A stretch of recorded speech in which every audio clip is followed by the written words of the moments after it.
Welcome, everybody. We're just waiting for the room to fill up a little bit here. Just give us a minute or so Hi, and everybody. we'll get everything started. I am excited. Another coffee with clients, my favorite time of the week. Just give it another 30. There we go. We're gonna get ourselves started here. So hey, welcome to another awesome Coffee with Clients Zoom.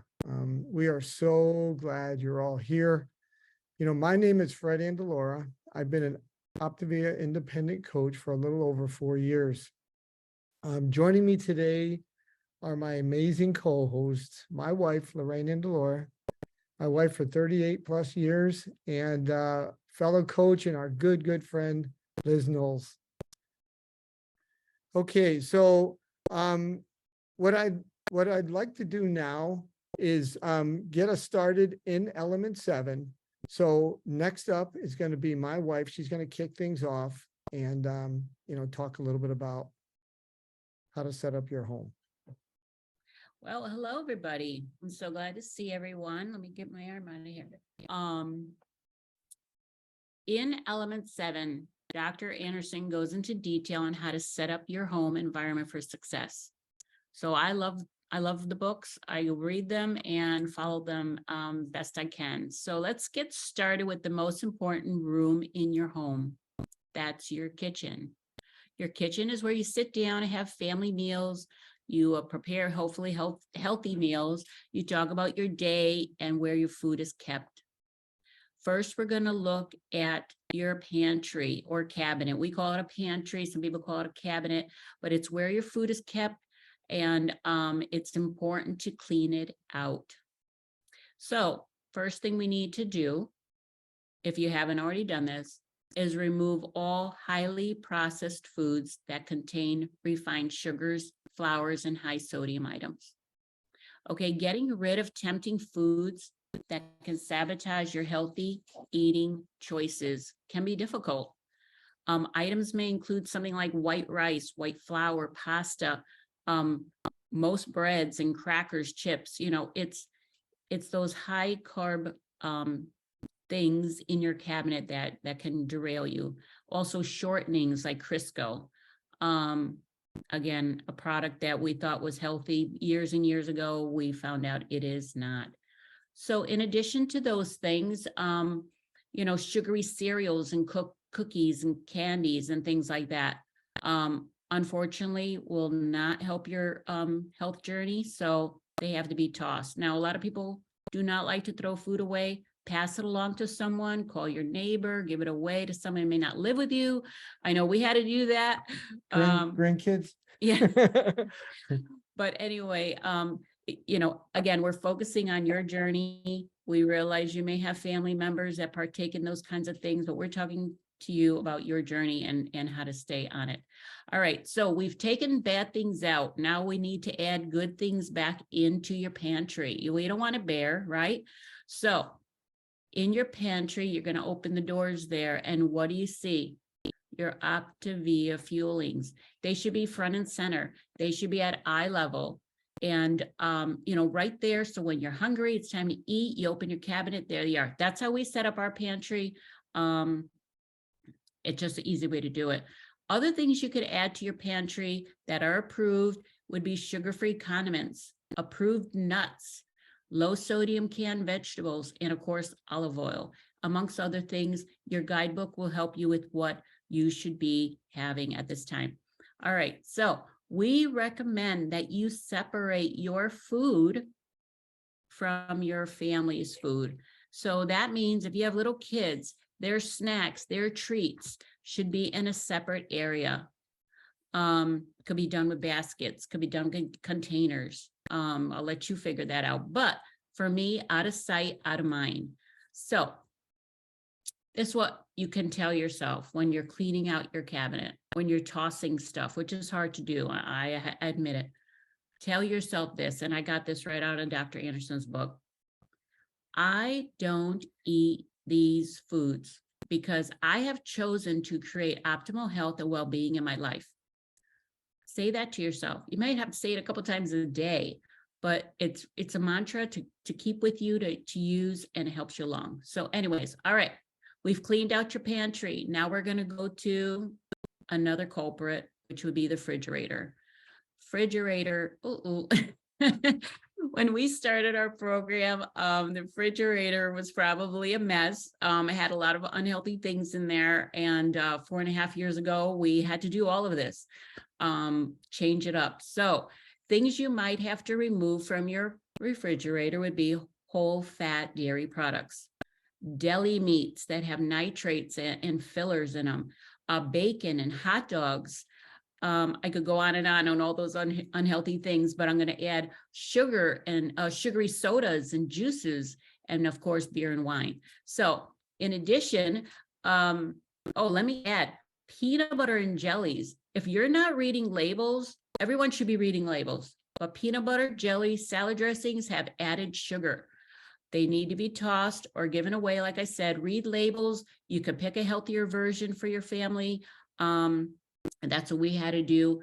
And it's easily done. So anyway, all right. So now let's move on to the freezer. The freezer is another place of a whole lot of unhealthiness if you're not careful.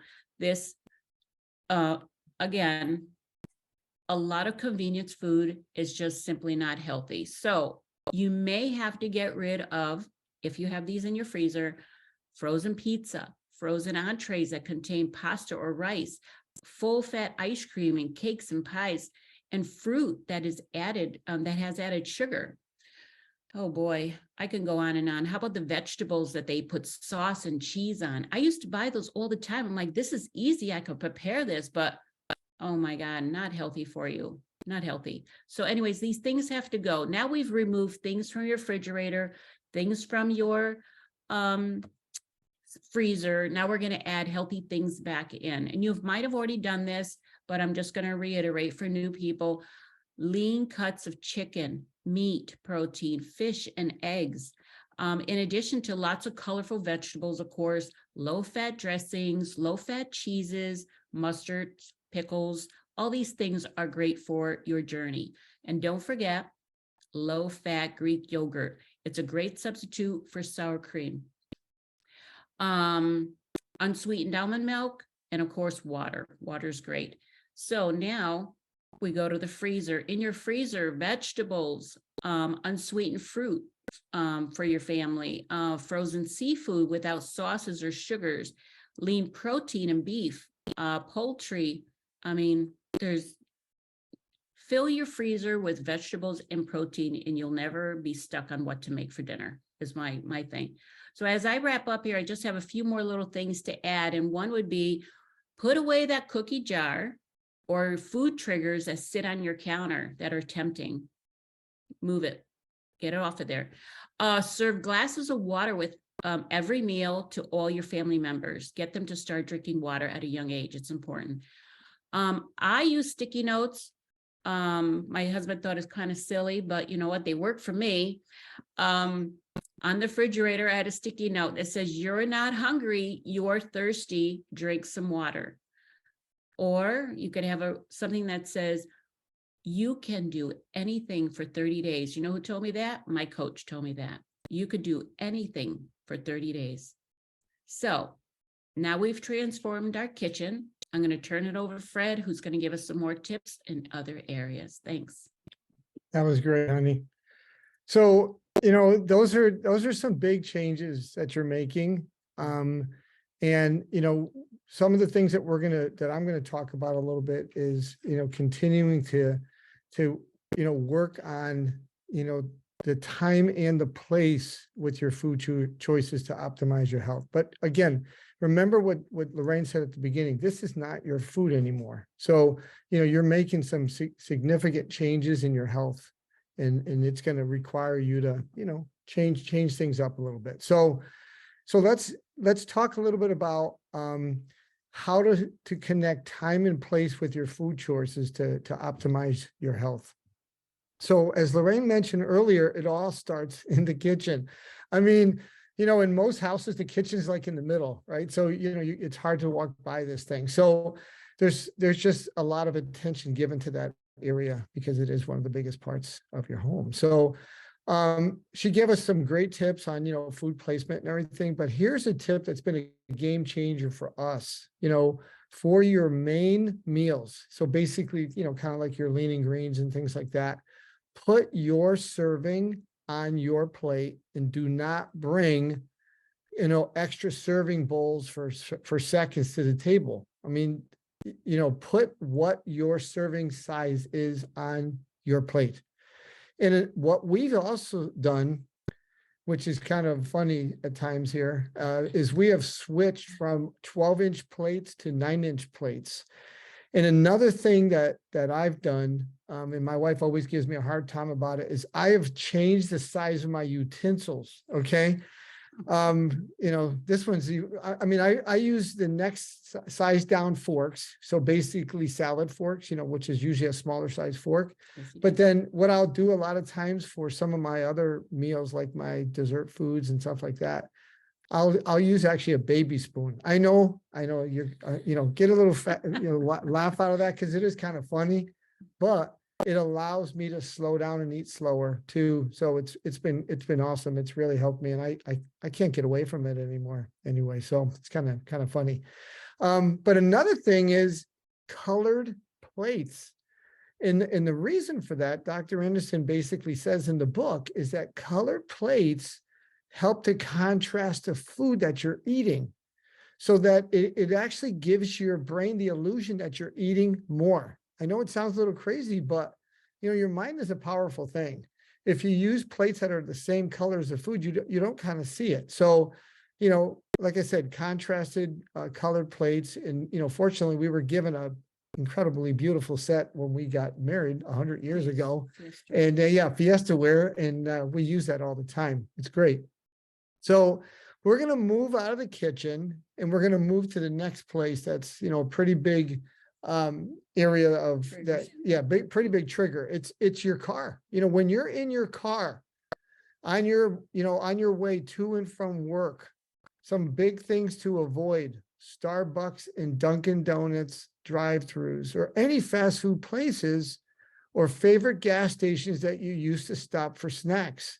I'm not a coffee drinker, but Lorraine loves to take the fuelings, the shake fuelings, and she actually blends those with her coffee. So she'll take like vanilla or caramel macchiato or the mocha, and she'll add, that to 8 to 10 ounces of coffee, and then blend it up. And you can do that either hot or cold. In the summertime, you can throw ice in there, and it's kind of like having something that you would get at Starbucks with about 50 less grams of sugar.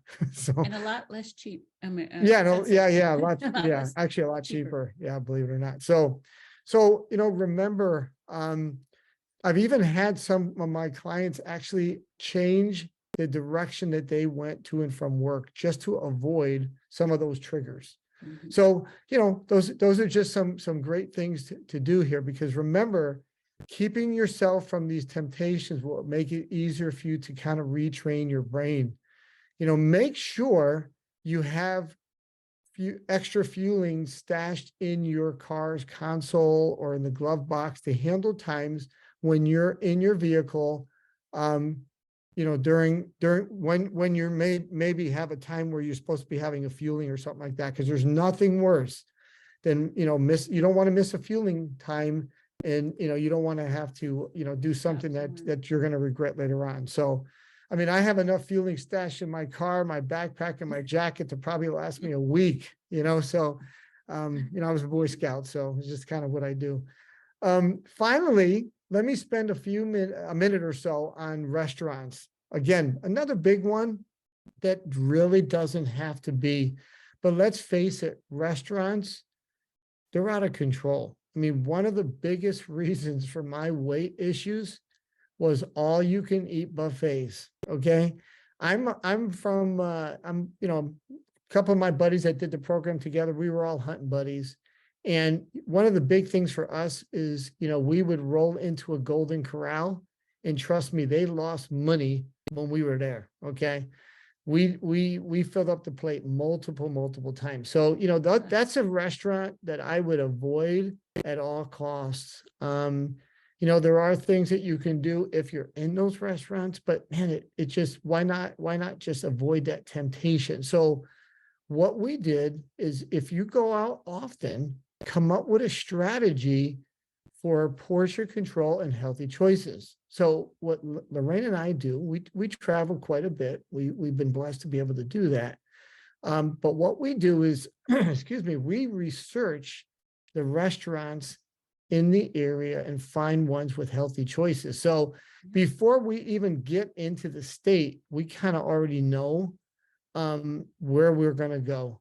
Yep. And we do actually even the same thing locally now. We've kind of weeded them out. And, you know, the most important rule here is portion control. You know, when you get into these restaurants, you're not going to be able to weigh your food. So kind of visualize how that meal would fit on that 9-inch plate that I mentioned earlier. Because if you eat with those 9-inch plates over time, you're going to kind of get a feel for that. It's the same with, you know, portion control on how much protein and things like that. Many times a healthy appetizer or two, such as a soup or salad, will suffice. Or what I do a lot of times is I'll just have them add protein, chicken or salmon or whatever, to a side salad. And that's usually, you know, a pretty decent, you know, lean and green meal. You can also split a meal, you know, with who you're with. You know, Lorraine and I will do that from time to time. Or if your entree is just too big, you know, just eat that 9-inch plate portion and take the rest home. You know, a lot of us were brought up to clean off our plates. So, you know, try to avoid that at all costs. Stay away from cream sauces and soups, creamy soups, you know, butter. I'm sorry, but tell them don't even bring the bread to your table. Okay. When they're heading our way, we're like, stop. That's not our food. So don't even bring it here. And especially chips, man. Oh my gosh, chips and salsa. Wow, that's not good stuff for you. So, but you know, anything battered, you know, fried or black, can stay away from that. You know, don't be afraid to ask for changes or substitutes for your meal. You know, most restaurants are incredibly accommodating these days. Yeah. You know, request your protein to be, as I mentioned, broiled or baked or grilled, you know, steamed, grilled or roasted veggies, or a side salad instead of, you know, high carb potatoes or rice, which is, you know, one of the things they normally put on your meal. There's an amazing Optavia dining out guide. If you don't already have it, you know, reach out to your coach and they can help you with that. So you will be amazed at how quickly you will pick up these healthy habits by just, you know, being a little bit more intentional. And it will also help you to avoid the guilt and anxiety of eating out, because we want you to learn how to eat out properly. Yeah. Thanks a bunch for allowing me to share. Now I'm going to hand it over to Liz Knowles, and, you know, she's going to close out this element with some great strategies to how to adjust your surroundings and feel amazing while you're doing it. Liz, Hey take it away. guys. Yes, already the teaching today has been so incredible. Put a 1 in the chat if you have learned some new stuff. You know, we need this weekly coffee with clients. We need this community time so we can learn. And Fred and Lorraine are just amazing, aren't they? When I saw on the list that we were paired together, I was so excited because it's just exciting to team up with folks who are on the same page, and we're all doing the same program and we're learning how to become healthier. So today I'm going to kind of come behind Fred and Lorraine and talk about this leptogenic world that when I first saw the word, I was like, what does this mean when I first opened my book? So today we're going to talk about why we have these habits in our surroundings and how we're going to control our day and how we can be excited about these changes. Don't you want to learn all that? So in this quick little segment, I'm going to take you there. We've got one more testimony, and then Fred and Lorraine are going to lead us in some time where you can share your wins here at the end of our coffee with clients. So when I was growing up, I'm half Hispanic and my mother married a Southerner. So I'm Hispanic and Southern. You put those two food culture worlds together and you get a lot of carbs, don't you? So when I was growing up, on the counter in my home, my mom always had a basket of snacks for my dad, cookies, chips, candy, all these salty nuts, And as I started this program, I began to realize that I basically just kind of kept those same, we learn from our home life, and what we've done. So I did that, for my husband and my kids is, I always had snacks available in case anybody was hungry. But now check this out. Also, when I was growing up in my home, in the refrigerator, there was always like white potatoes, corn tortillas, juices, I mean, if you didn't have corn tortillas as a Hispanic in your refrigerator, what were you were going to have chorizo, you're going to have all those things that make all those good things. And that was like my culture, and that's what I grew up with. But then on my southern side of the family, yes, someone said, and beans, we fried beans. So my grandmother's house in South Jackson, Mississippi, she always had on the counter this big ceramic bowl that was shaped like a biscuit, and it had this big pat of butter on it, like straight out of Paula Deen's world. But this was back in like the 60s and 70s. And in that bowl, she always had fresh biscuits and cornbread. Am I making you miserable right now? So that was like the culture that I grew up in. So when I came on board for this program, and Clint and I, we have lost 112 pounds together when we started this program in 2017. And we have basically stayed at our optimal weight for like 4 years, which is, yay, that's awesome. But I had to learn, like Fred and Lorraine were teaching, how to shift some of those habits. Well, how do we do that and not be offensive to people and not make them feel weird? Well, as I'm going to tell you, as you get your life book system, as you get better at this program, you're going to learn more about healthy exchanges, and you're going to learn more about making better choices like we were sharing today. And you don't have to be in a corner eating boiled chicken and lettuce, feeling like you're in diet prison. You can enjoy so many good things, and you don't want to make everybody around you feel strange. Okay. We want to welcome them into this awesome way of eating and living. And it's not so focused on the big bowl on the counter, the big biscuit bowl, but all of that's great. And I've actually learned how to make things with almond flour, stuff that is so much better for me in my post weight loss, phase. That's how I've been able to stay at my optimal weight. So you're going to learn all those things as you continue on. So I just kind of wanted to relate to you on that so that you would know that some of the things habits you have had, you're not alone. Take it from Liz, Miss Hispanic, half Southern. I understand. I'm meshing with you. I get it. So this leptogenic world, actually, Fred and Lorraine, the word lepto comes from a Latin word that means thin or slender. So we all want that, right? So as you are learning how to create your leptogenic world, know that you are just adapting to this new lifestyle that's helping you and your family stay at an optimal weight. Now, I kind of want to shift to the environment, because we learn about our environment really, really dictates how we feel. Y'all, when I started this program, my dining room in the house we lived in at the time was crimson red. Yes, I'm married to an Alabama guy, and there had to be something in that house that looked like Roll Tide. And so his little man cave and the dining room was crimson red. But every time we went into the dining room to eat at the formal dining room table, I mean, we would have, lots of food, and it creates more hunger. The color red creates more hunger.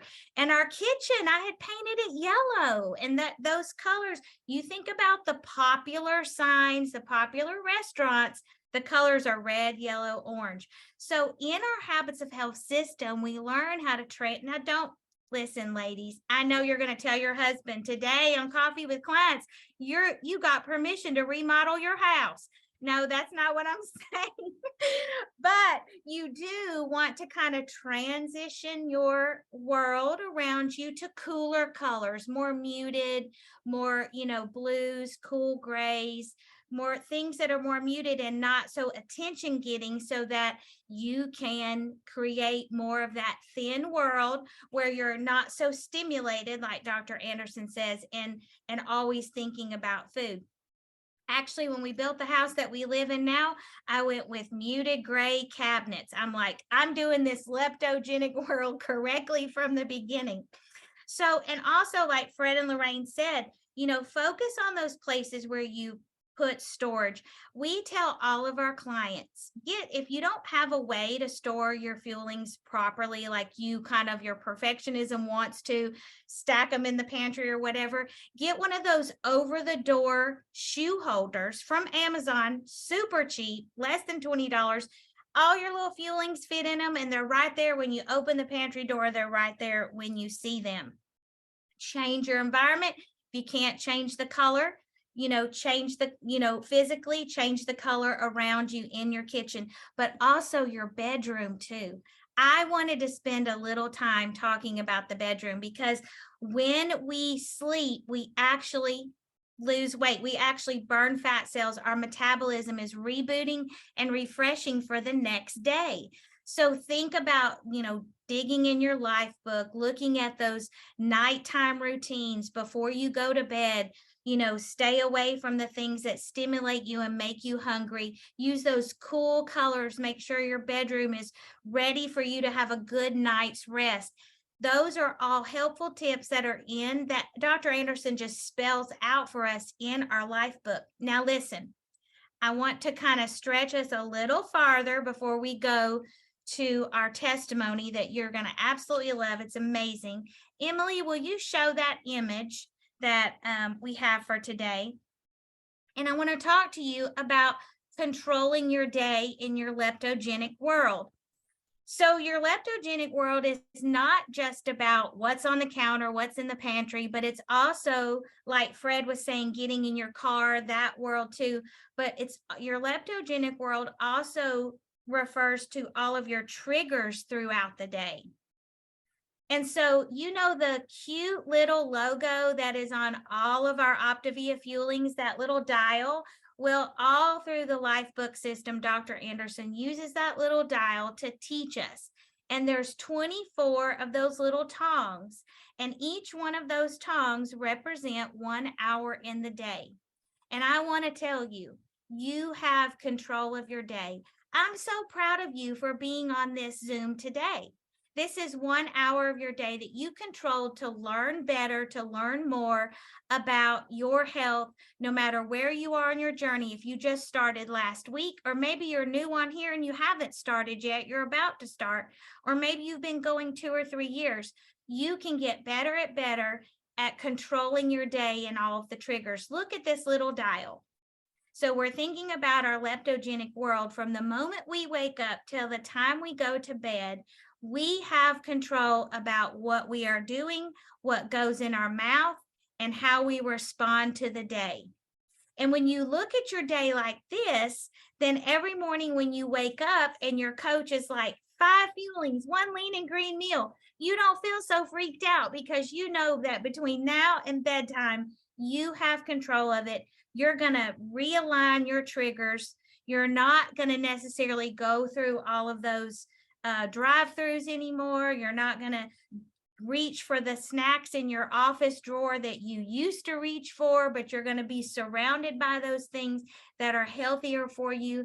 You're changing your day, and before you know it, you're going to hit your goal weight, and you're going to learn how to transition off. Thank you for showing that to us.